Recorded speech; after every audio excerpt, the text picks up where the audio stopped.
Welcome in, everybody, to another deep dive. And today Okay. we're taking a trip to a place that, honestly, I think a lot of people have some pretty strong preconceived notions about, but we are going to try to blow those out of the water, right? Yeah. Iraq. Yeah.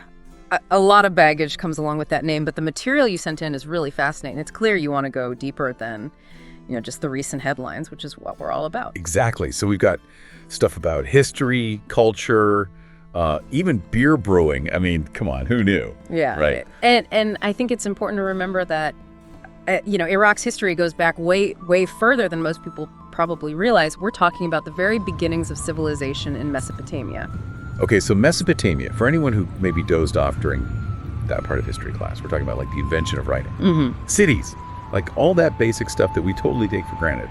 It's all right there in modern-day Iraq, and the Sumerians who lived in this region, they developed cuneiform writing, which wasn't just for, like shopping lists or something. They used it to record laws, tell stories, explore philosophical ideas. I mean, it's basically the foundation for literature and philosophy as we know it. It's seriously mind-blowing to think about how much writing changed everything, right? Like suddenly knowledge could be passed down, generation to generation. It could spread across huge distances. Yeah. I mean, without those Sumerian scribes painstakingly, chiseling away at clay tablets, who knows where we'd be right now? Right, and it wasn't just writing either. Mesopotamia also gave us the Code of Hammurabi, one of the first legal codes ever discovered. Oh yeah, I've heard of that. And I mean, an eye for an eye might seem kind of harsh to us now, but it shows that they were thinking about justice and trying to create a system that was, fair for everybody. So even way back then, they were wrestling with these big questions about fairness and order, which, I mean, is something we're still dealing with today in a lot of ways. But hey, it wasn't all serious business back then, was it? We've also got those amazing legends like the Hanging Gardens of Babylon. Oh, yeah. One of the 7 wonders of the ancient world. I mean, even if historians still debate whether they really existed, it's such a powerful image. Right, and it speaks to, that drive in humans to create beauty and to leave a mark on the world, to build something that will, inspire awe. For sure. And speaking of legacies that have lasted, thousands of years, we can't forget about the Epic of Gilgamesh, one of the oldest pieces of literature ever found. Absolutely. This epic poem, it explores these themes of, the search for meaning, the fear of death, the things that I think we still struggle with today, even after all this time. It's really remarkable how much these ancient stories still resonate with us, across cultures and across millennia. I mean, we're still asking those same questions about life and death and our purpose, Totally.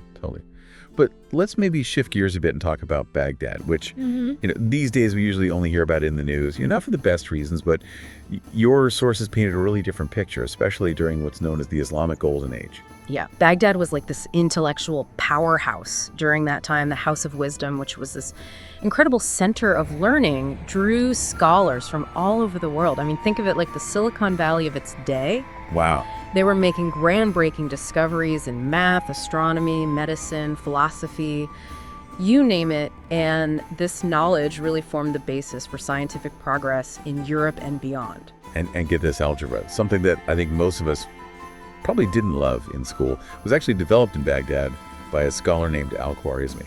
So next time you're doing your taxes or whatever, you can thank Baghdad for that. It's a good reminder that a lot of the knowledge we just take for granted, it has this long and really fascinating journey, and the Islamic Golden Age with Baghdad at its center was a huge part of that. It's amazing they didn't just invent algebra. They also had one of the oldest universities in the world, Al-Mustansiriya University. I mean, that legacy of scholarship and, that intellectual curiosity is really inspiring. It's like they knew even back then how important education and knowledge was. Yeah, it really shows that desire to learn and to push the boundaries of knowledge has always been a part of human nature. And it speaks to the idea that education is so important for, societies to grow and thrive, even when things are tough or things are changing around them. So we've covered a lot here, from the very beginning, way back in Mesopotamia to, the intellectual golden age of Baghdad. And it's just so clear that Iraq has this incredible depth of history and intellectual contributions that I think a lot of people just don't realize. Yeah, it's a really incredible story. And I think what's even more interesting is how all of this rich history continues to shape Iraq today and its really diverse cultural landscape.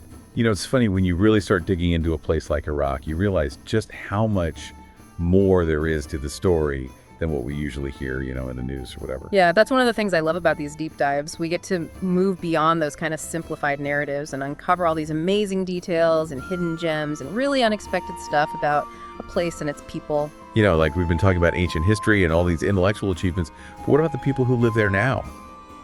What's their everyday life like? Your sources mentioned this group called the Marsh Arabs, and I gotta say, that sounds pretty intriguing. Oh, they are really fascinating. The Marsh Arabs live in the Mesopotamian marshes in southern Iraq, which is a totally unique environment that people have been living in for like thousands of years. Imagine a world of these floating islands made out of reeds and, a way of life that's completely in tune with nature. It's like something out of a movie or a book. Yeah. Like stepping into a different world. It really makes you think about our own modern lives, so focused on cities and technology. It does, and it also shows just how diverse Iraq really is. You've got vast deserts, fertile river valleys, and then these incredible marshes. It's not just one single culture, but this whole tapestry of different ways of life. Okay, wait a minute. One of your sources mentioned something about the world's oldest brewery being found in Iraq. Is that for real? Yes. It seems the Sumerians were big fans of beer. Archaeological evidence suggests they were brewing it over 4,000 years ago. They even had a goddess of brewing Ninkasi and a hymn dedicated to her. That's basically the oldest known beer recipe. Now that's what I call divine inspiration. Yeah. But seriously, it just goes to show that some things are truly universal. People, even back in ancient Mesopotamia, wanted to relax and have a drink and celebrate with friends. Exactly. It just highlights that human experience, across time and place, that desire for connection, for enjoyment, for sharing good times with people. It's something we all relate to. So we've got beer brewing floating islands, a long history of scholarship. Iraq is sounding more and more fascinating by the minute. But what about the culture today? Your sources mentioned things like makam music and the food. I'd love to hear more about that. Sure. So makam music is a traditional Arabic musical system, but it has a really unique form in Iraq.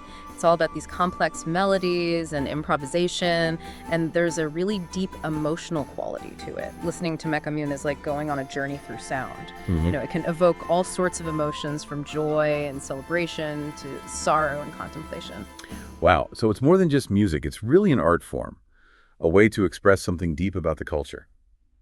I can definitely see why it's so important to Iraqi identity. And what about the food? I always love learning about different cuisines. Oh, Iraqi food is amazing. It's this wonderful mix of flavors influenced by, its history and its location. So you'll find elements of Persian, Turkish, and Mediterranean cuisine all blended together. And they use ingredients like lamb, rice, dates, and spices like cardamom and saffron. One dish you really have to try is maskoof, which is this traditional Iraqi dish where they take a whole fish, usually carp, season it with spices, and grill it over an open fire. That sounds incredible. So simple, but so flavorful. A real taste of tradition and connection to the land. It is, and it really reflects how deeply connected Iraqi people are to their heritage, even as they're living in a modern world, It seems like Iraq is full of these contrasts, ancient history, but also modern challenges, diverse landscapes, and this rich cultural tapestry that I think most people just aren't aware of. Yeah, you're right. It's a place that defies easy categorization, and it really invites us to look beyond, the surface level and dig deeper into these layers of history and culture and resilience. Absolutely. And that brings us to a really important question. How can we as individuals engage with a place like Iraq in a more meaningful way? How do we get past those simplified narratives and really grasp all of its complexities? That's a great question, and it's one that we'll definitely explore further as we continue our deep dive. Man, we have been on quite the journey, from ancient Mesopotamia to beer brewing, floating islands, and that whole intellectual explosion in Baghdad during the Golden Age.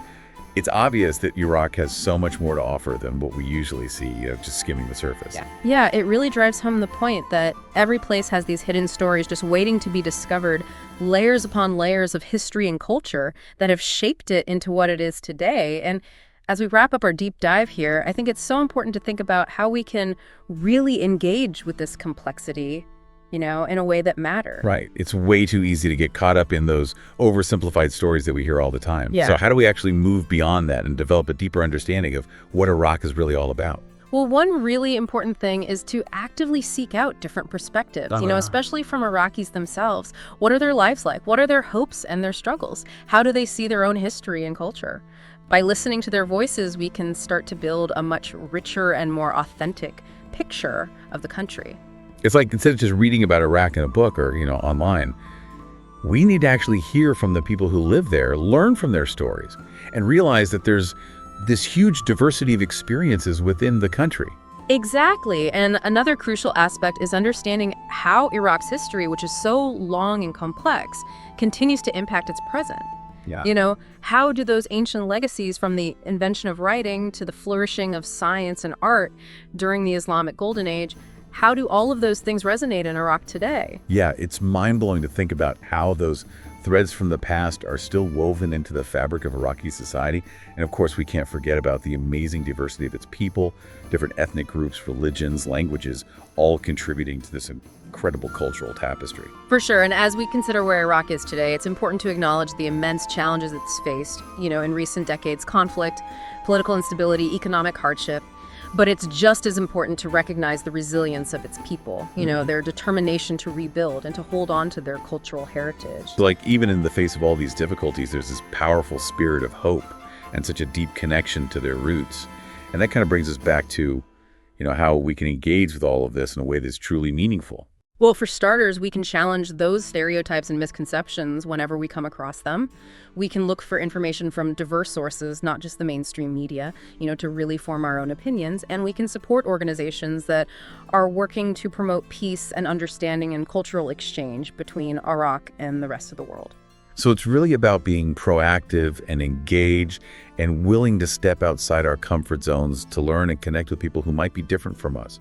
It's about recognizing that shared humanity, regardless of where someone comes from or what challenges they faced. Exactly. And as we wrap up this deep dive, I would encourage everyone listening to keep exploring, to keep asking those tough questions, to keep searching for those hidden gems of knowledge that can help us all understand the world and its people a little bit better. Couldn't have said it better myself.